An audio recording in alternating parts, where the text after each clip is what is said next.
Hello my friends, and welcome back to the second day of our Rise and Fall of Cardinal Wolsey Autumn Summit.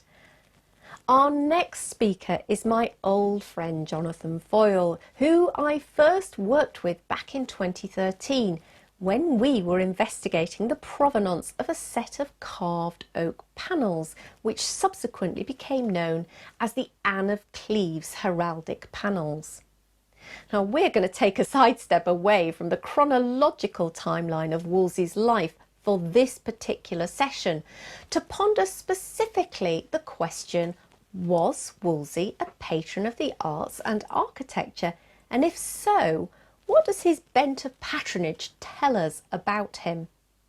Well, Jonathan is one of the most respected historians today.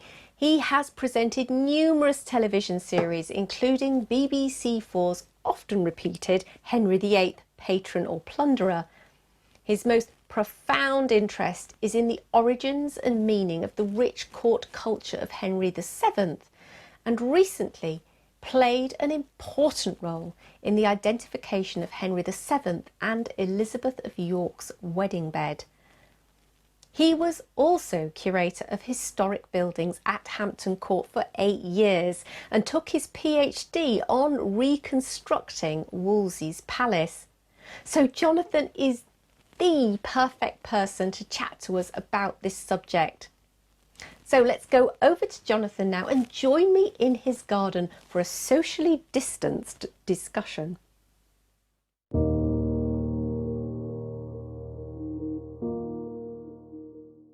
Hello again, Jonathan. How wonderful to see you again. It's great to see you too. I know, Yeah. It's been a little while since our other adventure in time. The Anne of Cleves panels, of course. What a wonderful story that was. We like to discover things. We do. Don't we? That was such a journey, that one. Yeah, that's great. I know. Well, thank you for coming today to talk to us on a different subject, because we are, of course, doing a virtual summit that's all about Wolsey, Henry's first minister. And we've been following Wolsey's story, his early life and his involvement, his central involvement in the King's Great Matter, etc. But I wanted to look at a different side of Wolsey, and that's Wolsey as a patron of the arts and architecture. So no better person than you, I thought, to talk to about that subject, because of course you were at Hampton Court Palace. That was under your charge for a while, wasn't it? I was at Hampton Court. I was buildings curator at Hampton Court for 8 years and did my PhD on reconstructing Wolsey's palace at that time. I mean, no one, as far as I know, has lived long enough to actually know the man, but there were times at Hampton Court where you felt you had insights into how he might have conceived it and used it. That's for sure. So we're going to be drawing on that today as we chat. But perhaps you could start by giving us a little bit of maybe background context before we dive into Hampton Court itself as one of Wolsey's kind of jewel in the crown from an architectural point of view. Yeah. When do we see Wolsey come to the fore as a patron of the arts and architecture, do you think? That's a really interesting question. When does he become a patron of the arts? Because, of course, as we understand art today, it's about collectors and people who collect art because of the self-expression of the artist, and those people who reflect the times in which they live and the meaning behind art. Let's get this absolutely central to our exploration today, and that is that art was political at that point. People did express the world around them, but through particular lenses. And so you might express ideas about contemporary politics in Wolsey's day through, for example, biblical metaphor, you know, so that everyone understood the central language of the Bible. So therefore, if you're a patron of the arts, you don't collect Raphaels in that period, or any other of the great artists that we've now assembled into a mainstream of individual talent. You collect works that, irrespective of their material, whether tapestries or sculpture or architecture, tend to convey meanings of power and status. You know, quite old-fashioned art history in a way. You know, the ideas of patronage. But when it becomes fizzy, is understanding the reasons why people bought art to express certain things at particular points in time. what was the benefit in the end? Because art was about assertions of ideas in the pursuit of power. Yes, so I suppose you've answered one of my questions, which was, can you separate Wolsey, the patron of the arts, from Wolsey, the statesman? And I think the answer is no, really. Generally, no. There are possible areas, or possible grey areas. Let's have a look at some of those. First to say, Wolsey, everyone knows, comes from a lowly background. Okay, so he's not used to a family that has inherited their furniture, for example, you know, or is surrounded by great art when he is born.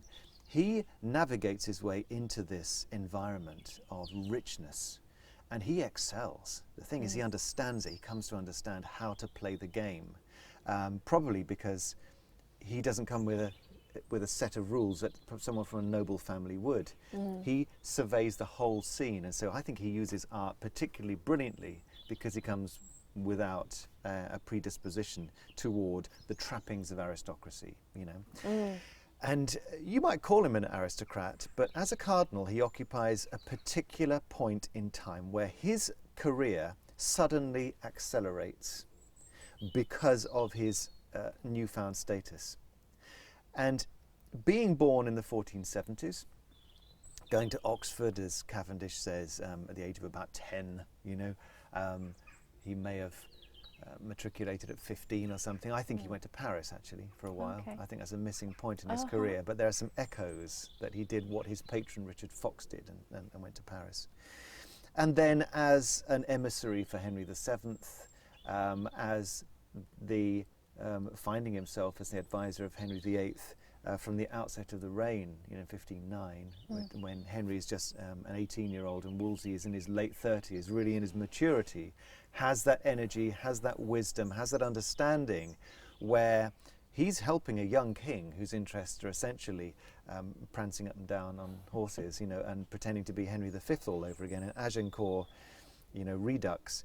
We've got a man here who is managing the affairs of state and is able, I think, to cast his career in quite a flexible way, because as the servant of a young king, but also a servant of the papacy, he goes from being an emissary and an advisor to suddenly escalating his career. When does that happen?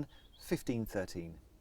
And is that when he really begins to excel in terms of his building projects? Are the two going hand in hand? It takes a year and a bit.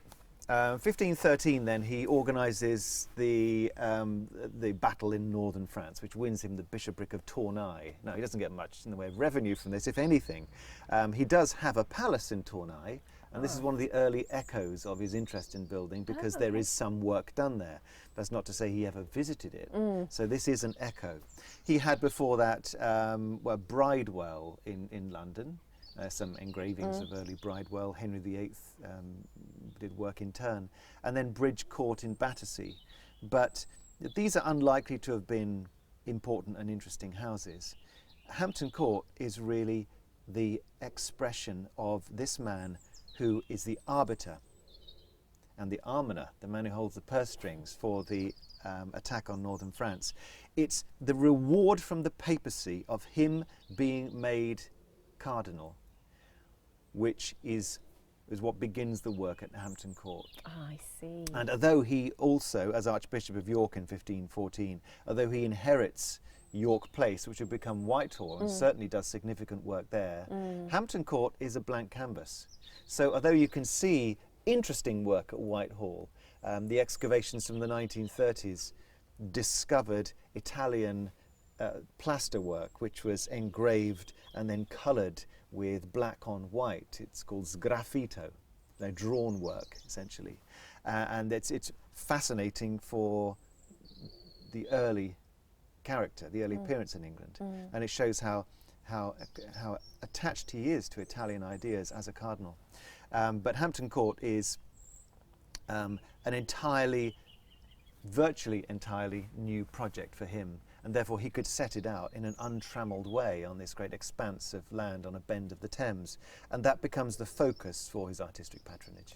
Could you just tell us what did exist on site before Wolsey began expanding to build his palace? So Hampton Court existed as a house of the Knights Hospitaller, who had their main English house in Clerkenwell, St John's Clerkenwell, and then they sent the funds from their granges, agricultural centres essentially, so all of the money they got, whether it was sheep and wool or whether it was agrarian, it was all gathered and sent from Clerkenwell. Off it went to Rhodes, where it supported pilgrims. Right. And they subsequently went to Malta in the 16th century, but it was to Rhodes originally.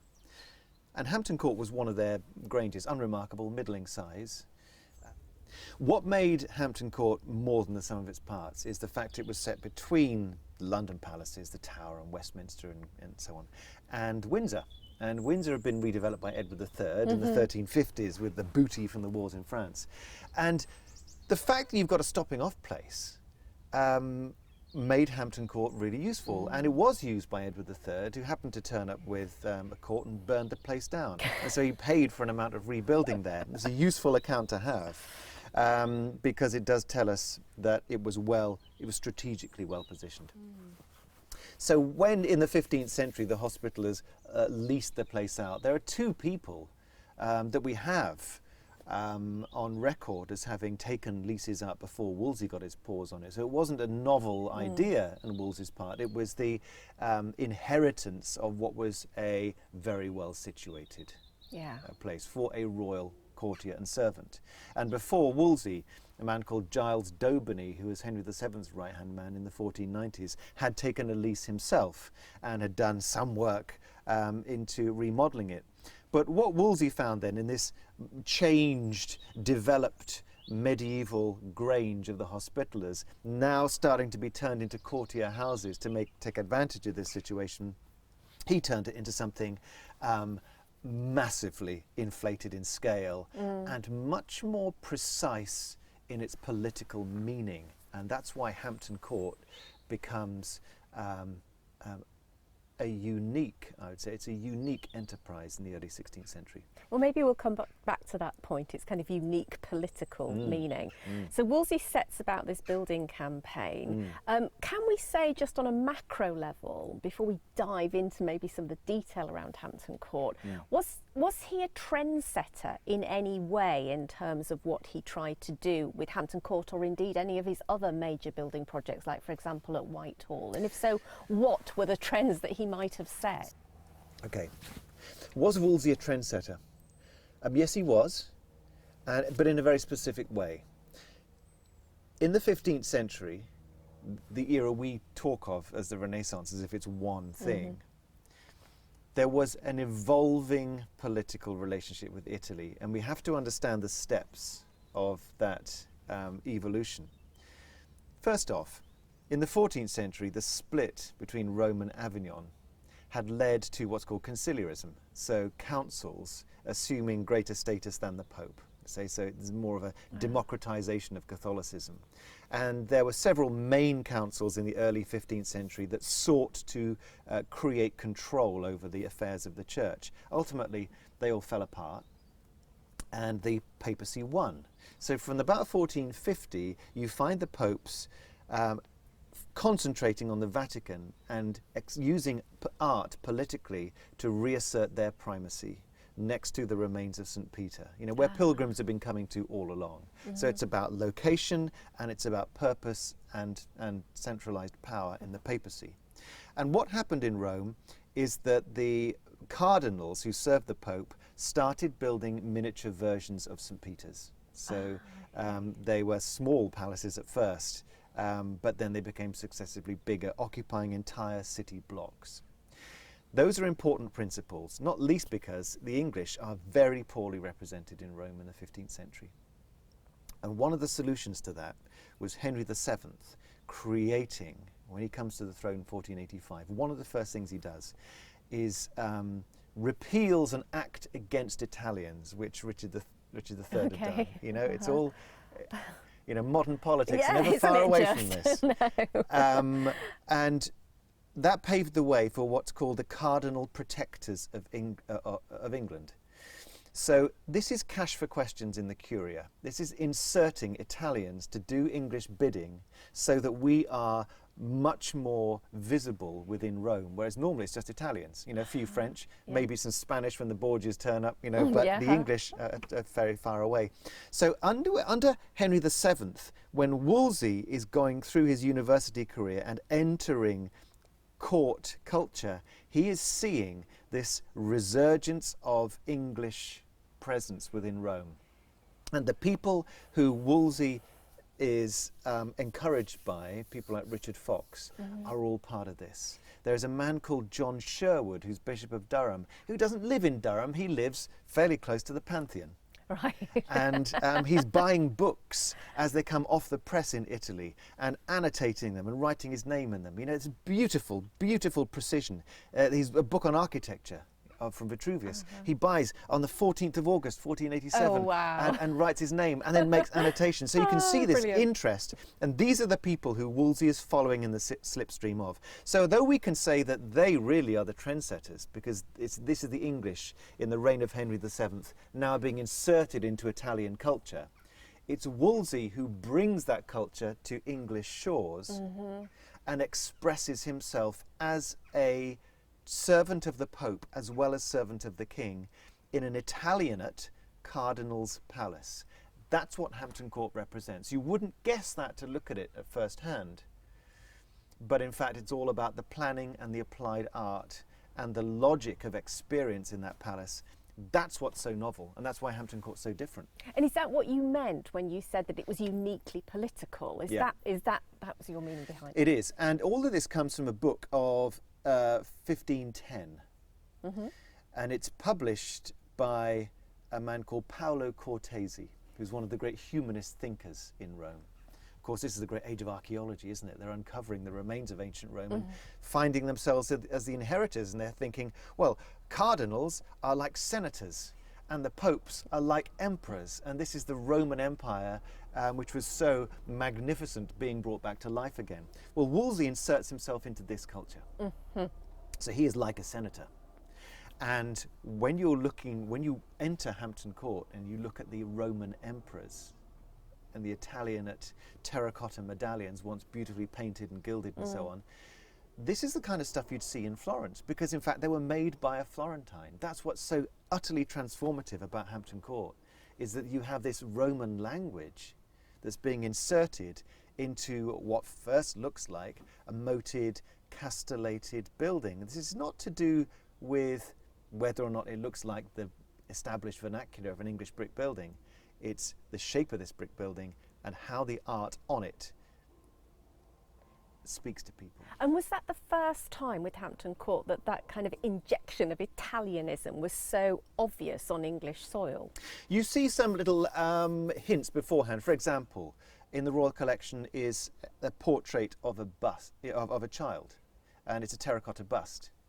And it seems to be young Henry VIII in the middle of the 1490s. Well, you know, we do have Italians turning up appealing to Henry VII. He'd established this cultural link. I mean, Henry VII is brilliant and much underrated. There was a poet called Nagonius who arrived to appeal to Henry VII. He wrote a book of poems flattering Henry VII.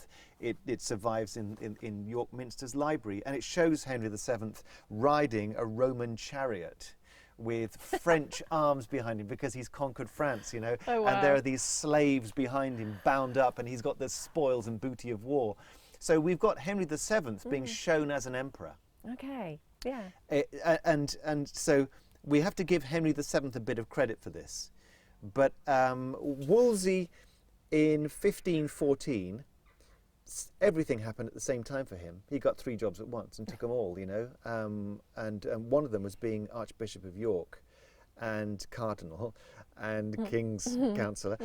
But the vacancy for Archbishop of York came because Christopher Bainbridge, who was the previous Archbishop, died in 1514.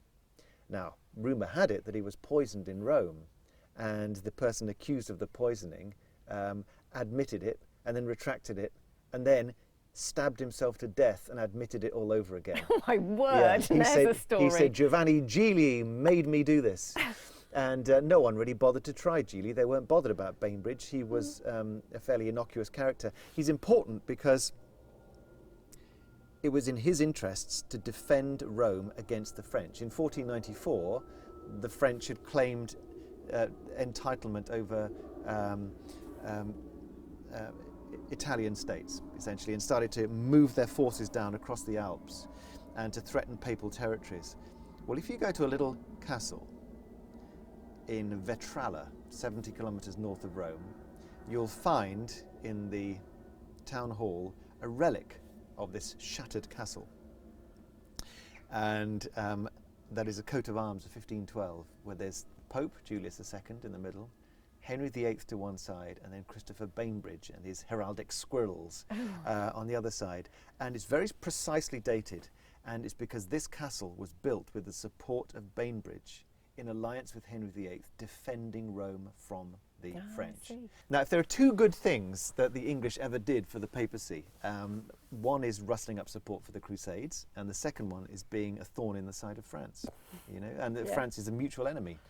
And so if the English and people like Wolsey could mount an attack on northern France, it pulls back the French troops out of Italy, and that's why Wolsey's career was suddenly accelerated. Okay? He demonstrated that by being a warmonger, he could thwart French ambitions in Italy, and the Pope suddenly took a lot of attention of England and gave Wolsey a lot of credit. And that's why, as a patron of the arts, this Roman Italian character comes to the fore, and which is why the Book of 1510 by Paolo Cortesi, called De Cardinalatu, of the Cardinalate. You know, the A to Z for the man in red, I call it. You know? It's like a Haynes motor manual of how to be a cardinal.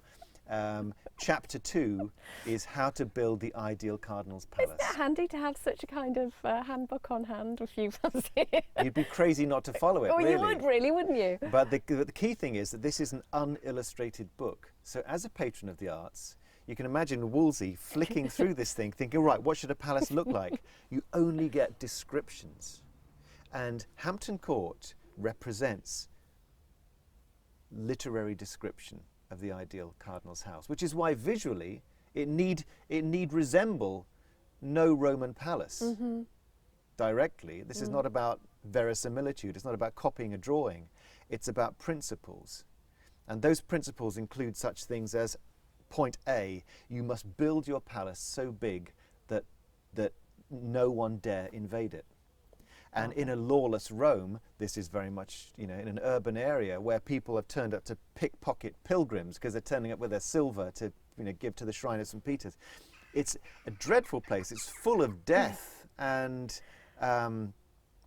it's not the largest city either. About 17,000 people in the 1400s. I mean, it's tiny, really, but it attracts people with money, and that attracted crime. And so these cardinals' palaces were built with fortifications. Fortresses, almost. Yeah, with towers coming out the top of them, with crenellations, you know, and you see that into the 1470s, 80s. And Hampton Court is perfectly attuned to that. You have a castle-like tower at the front with a moat, with crenellations. It looks like, you know, Oxborough, for example, in Norfolk might be a point of reference. And it might have been a point of reference for Wolsey's experience in what great courtier houses look like. But it's the layers of this Italian culture and the way that it's planned, that's what makes it revolutionary. So fascinating. But of course the Surrey, banks of the Thames in the Surrey would be a far cry from the... Well, they were a far cry, but the point is they were far cry from ambassadors from Rome who travelled across Europe. And what they needed to see were interiors which had a system to them, because then they would know how to, where to go. You know? And so the first floor at Hampton Court, where the hall is on line with the great chamber and the bedrooms beyond it, is essentially an Italian piano nobile. It's the elevation from the urban streets of Rome, where the shops and the storerooms and the cellars were at ground floor, and then they're boarded up. And upstairs were the great palazzo interiors, you know, away from the noise and the dirt of the streets. And that's really what you see at Hampton Court. So the first hall in Hampton Court would be called the Aula Prima in contemporary Rome. So the and then there would be the Seconda, and then Terza. Well, the hall at Hampton Court with a bay window at one end is the first of a series of 3 similarly planned. And the way you move through them at Hampton Court around the central courtyard is akin to, in Italy, moving around an atrium, you know, of a palazzo there. Right. And so these Roman emperors, within a courtyard where the 3 halls in sequence move around, furthermore, they move around via what's called an enfilade, where the doors are set against the one internal facade, so that they're all in a line, you know, enfilade, aligned essentially, so that when the doors are opened in sequence, you can see how far you are to progress within this inner sanctum, because you stop where the door is shut at the end of the enfilade. So it's a ready reckoner. And you get that kind of sequence in the... Maybe we'll come and talk a little bit more about the privy apartments, but just to say, you get that a similar sort of sequence, or originally? At Hampton Court, you originally had that sequence. You can only trace it now with an early 18th century drawing, because the far side of Clock Court was taken down for the Duke of Cumberland. Yes. But the drawing that records what was taken down shows an unbroken enfilade of doors, and it's the first time that that's shown in English architecture. Fascinating. So it is novel, it is purposeful, and for an Italian ambassador, someone like Lorenzo Campeggio, who's Wolsey's, you know, Italian sidekick, the person who brings his cardinal's hat in 1515, who stays long enough to be the Italian arbiter of the affairs of Henry VIII's divorce, and I bet he wished he hadn't stayed that long. But someone like Campeggio would understand Hampton Court's layout by comparison with an Italian palace, and that's the point, because Wolsey is the man who is managing these relationships. Fantastic. So I'm seeing now Hampton Court. In a way, it's an English expression of a very Italian sentiment and plan, which is very, very interesting. Exactly. So we're in, what, 1514, did you say, that the building began of Hampton Court? Yeah, it's, we'd say January 1515. And I mean, the plans must have been drawn up in 1514, but January 1515, you would have heard the squeak of wheels and cranes on the side of the Thames as the timber was delivered, as the stone came down from Oxfordshire, and as the brick makers turned up to dig the local clay and fire it into millions of bricks to That's make this a wonderful picture. Can you imagine being there to see this palace rise up from the ground? Rubbing their hands in the cold as well, you know, in the days when there were frost fairs. Yeah, I mean, you must have thought, can't you wait till spring?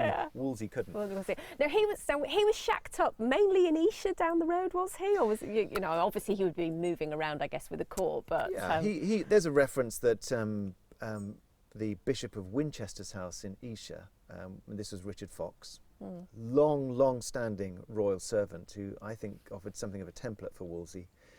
He is, through letters we can see that he is essentially Wolsey's patron, you know, the churchman who encouraged him and no doubt advised him. I mean, Fox, we think of Fox as being cunning. You know, this one, incredibly wise. He'd been round long enough. He'd served Henry VII when he was in Brittany. You know, he was one of his right-hand men. He's seen a bit, hasn't he, really? Wow. I think he was behind organising Henry VII's marriage. I mean, the only surviving copy of a bridal poem for Elizabeth of York was given to Fox. And I think that's for that reason. He was the arbiter of it. Fox was the person who approved the design of the windows in King's College Chapel, you know, for early Henry VIII. And so these churchmen, as arbiter of royal arts, because they understood theology better than kings did, frankly, you know, and understood how cathedrals were built. The greatest buildings weren't palaces, they were cathedrals. And so as patrons of the arts, you can imagine that Wolsey was well schooled by Richard Fox, and hence Wolsey stayed in Esher, Fox's house, whilst Hampton Court began to be built. I see, right, okay. Now you've given us a fantastic explanation of the stimuli behind building Hampton Court and what it was trying to express for the Cardinal Wolsey. But of course it was his house at that time, in those early days before Henry pitched it back off him, but he had to accommodate the king and court, didn't he? So can you tell us about how he went about doing that? Well, Wolsey, of course, is a uniquely criticised figure in his time. You have poets like John Skelton saying, "Why come ye not to court, to the King's Court or Hampton Court?"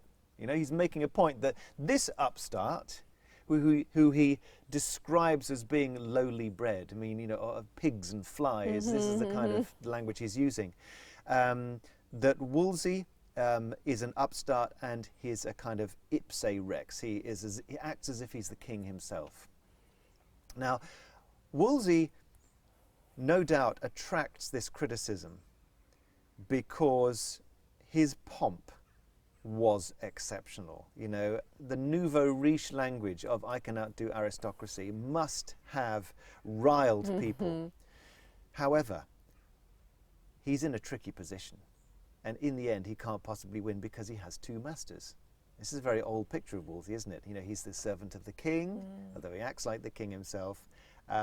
He has to acknowledge the superiority of kingship. But on the other hand, who in the end is superior to the king? It's the papacy. It's not the king who's top of the pyramid within Europe, it's the Pope. And being servant of two people who have claims ultimately that start to conflict about the control of the church, the whole house of cards had to collapse. So Wolsey's position is partly man of the church and partly royal servant. And what he does to try and mitigate that is to say to Henry VIII, "Oh, well, I built Hampton Court for your greater majesty." You know, this is a reflection of the magnificence of your realm, and of course it's built for you. I'm just being caretaker. You know, that's the politic way to try and navigate Wolsey speaking in a language of popes and cardinals, which actually is a greater power structure than simply the King of England. Now, even today, Hampton Court is an amazing building to visit, and anybody who's watching this who has visited will probably have stood in front of the gatehouse and gone, "Oh, wow," which I remember distinctly doing the first time I visited. But I think it's really, its appearance is probably diminished today compared to how we would have experienced it, do you think, back in the 16th century?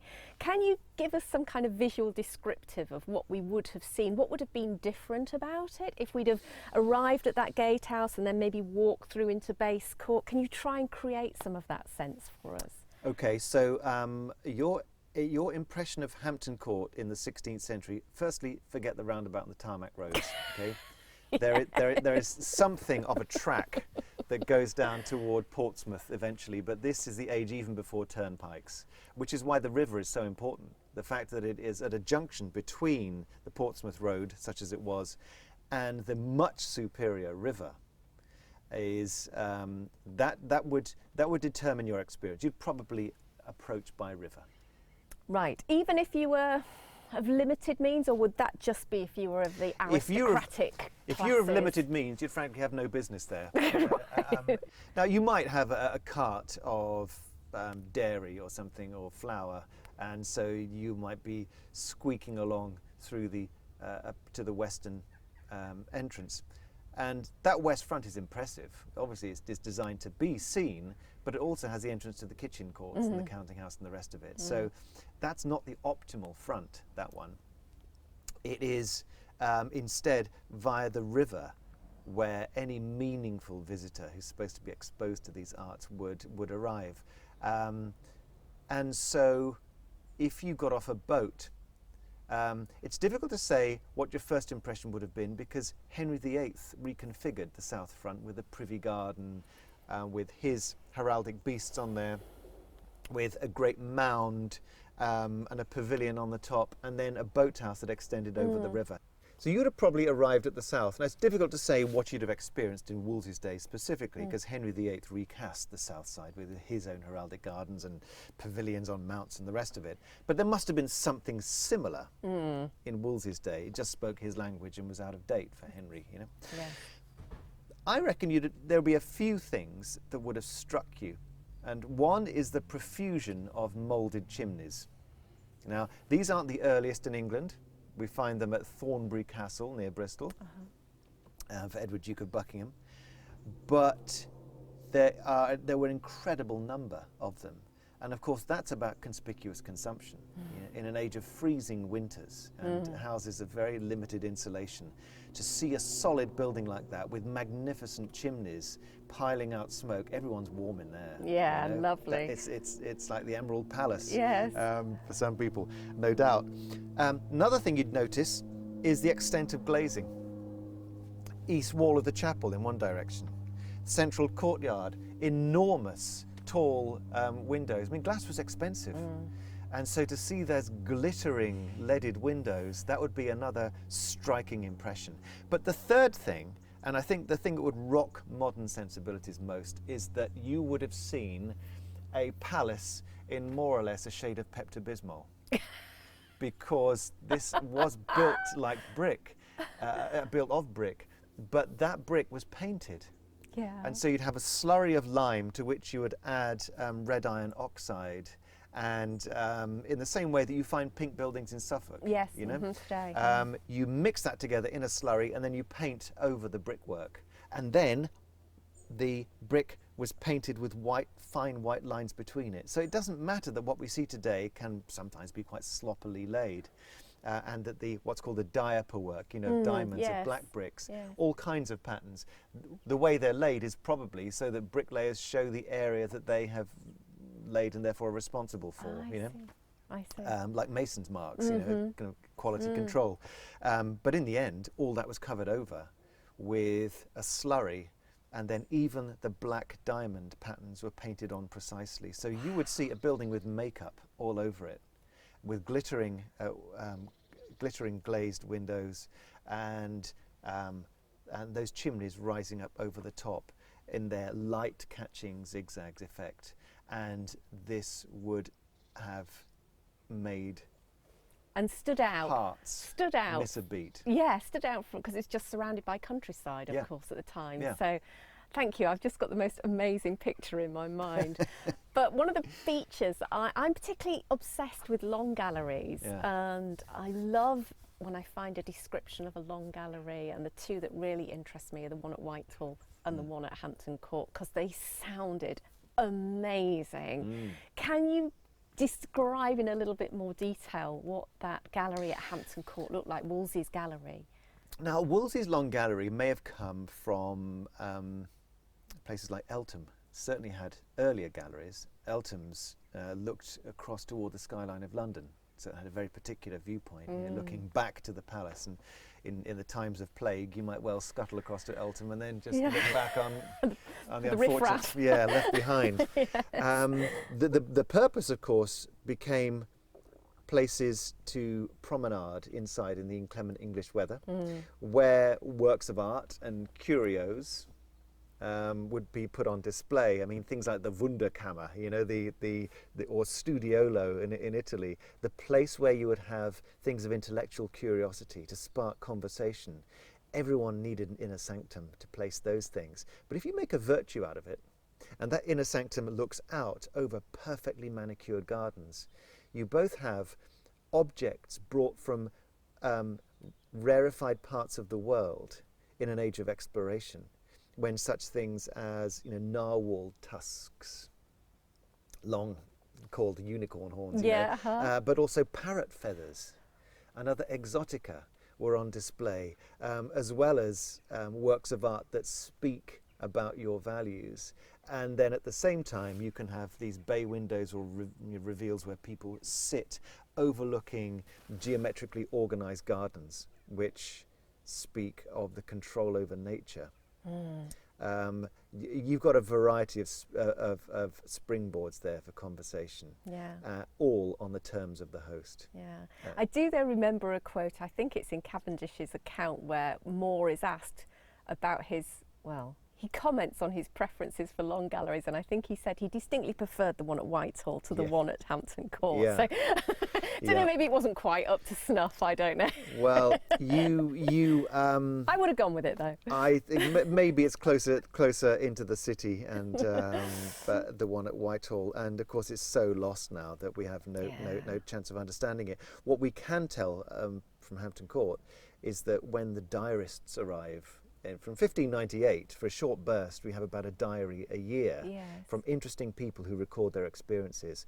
And the most fun stuff is all off the Long Gallery at Hampton Court. You know, this is where you find the royal beds. It's where you see the Paradise Chamber built for Elizabeth I with the pillows embroidered with pearls, the astronomical ceilings, the rest of it. You know, that the tradition that Wolsey established there as the south-facing, well-glazed gallery over the gardens, so that you're almost outdoors. Italians, you know, had a loggia. They had an arcade where they're partly indoors, partly outdoors. We didn't want a loggia. We wanted an enclosed loggia, elevated, and that's what long galleries, I think, are doing. Absolutely.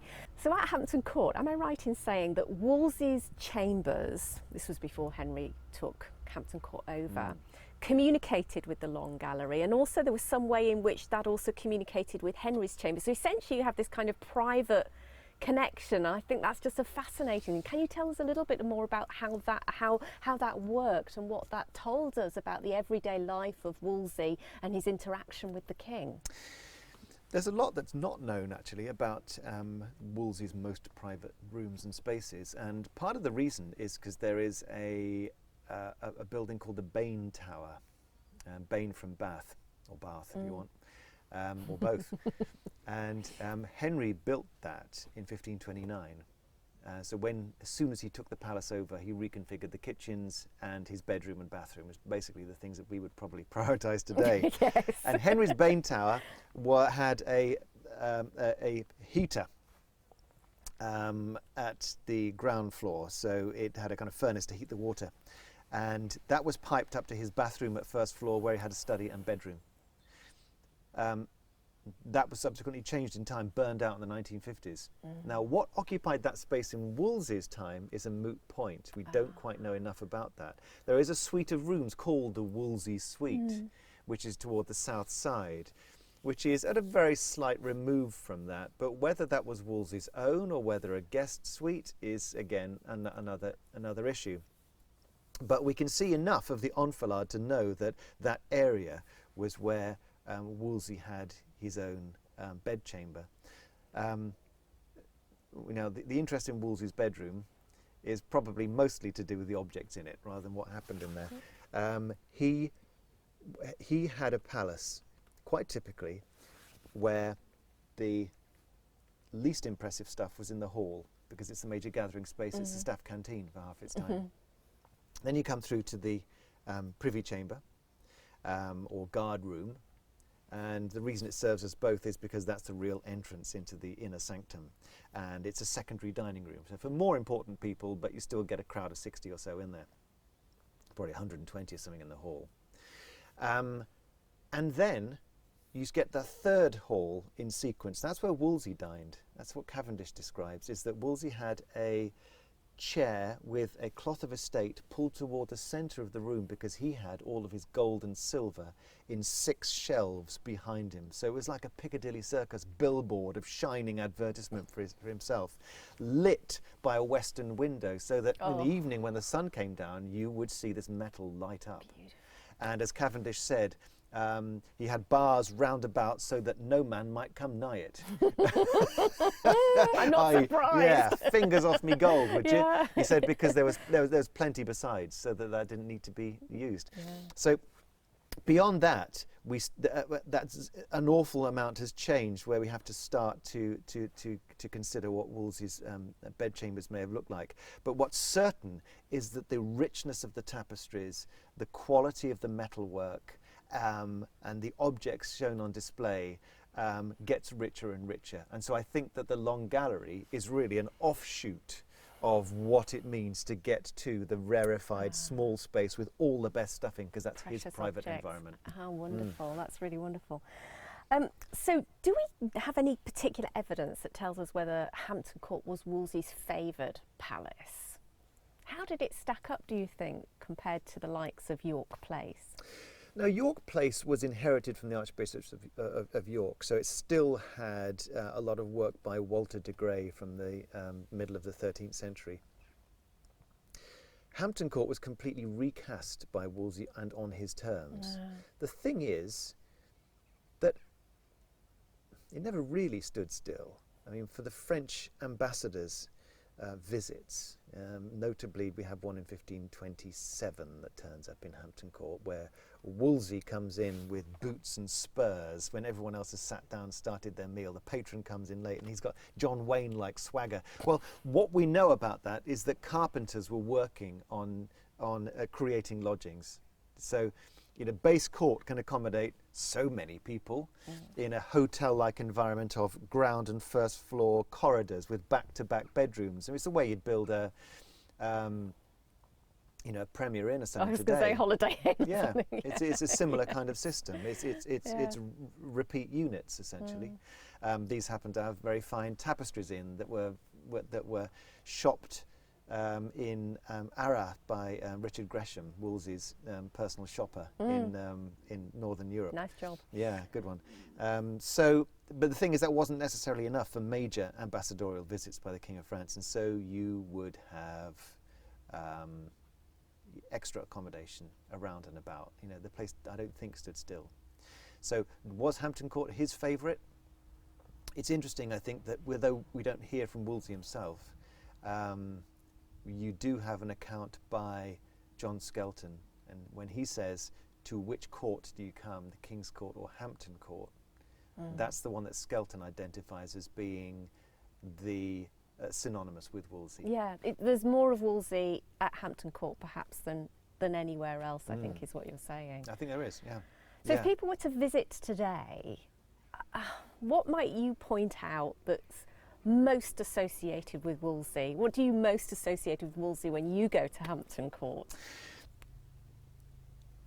Hampton Court speaks most eloquently about Wolsey from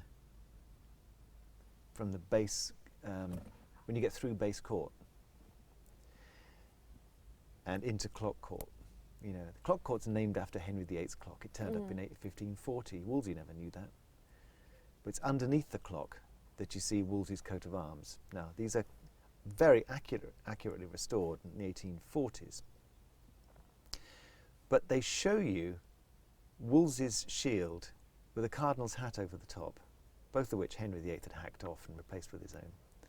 And then there are two putti, or cherubs, and they're standing at either side as if heraldic bearers, you know.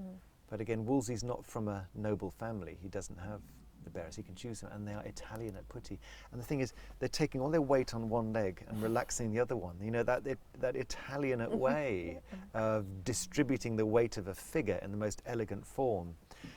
John Wayne uses it, incidentally, in his films, you know, when he stands in doorways. Oh, really? Yeah. I always think of them as like baby John Waynes, but anyway, that's another issue. But it's that coat of arms which is, that's him on his front door. Right. Because that's the point where you're in the middle of everything in what was a perfectly square courtyard with a great hall, glittering windows on the north side, Wolsey's apartments behind you. Another probably arcaded building to the left, long gone.